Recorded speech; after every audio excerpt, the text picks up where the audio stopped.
سکندر صاحب کینیڈا سے، انہوں نے سوال ہمیں بھجوا رکھا ہے۔ وہ کہتے ہیں کہ میری فلائٹ رات 8 بجے ہے اور افطاری کا وقت 8:26 ہے،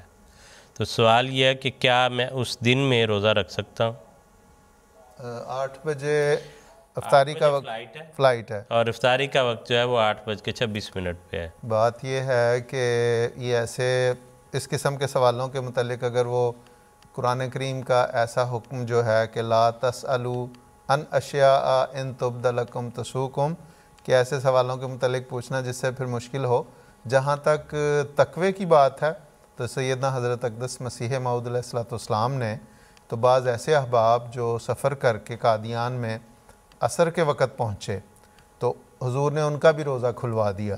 اور بعض نے کہا کہ حضور اب تو عصر کا وقت ہو گیا، بس تھوڑا سا وقت رہ گیا ہے تو ہم روزہ رکھ کے آئے ہیں، تو حضور نے فرمایا کہ سفر میں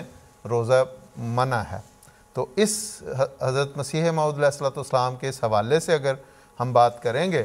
تو اگر ان کا 20 منٹ پہلے انہوں نے ٹریول کر جانا ہے تو گویا ان کا سفر تو شروع ہو گیا اور ان کو مسافر کے کیٹیگری میں آ گئے، اس لیے انہیں اصولاً یا تقوی کے مطابق یا قرآن کے حکم کے مطابق پہ روزہ کھول کے وہ جانا چاہیے، اپنی فلائٹ پہ جانا چاہیے۔ جی ٹھیک۔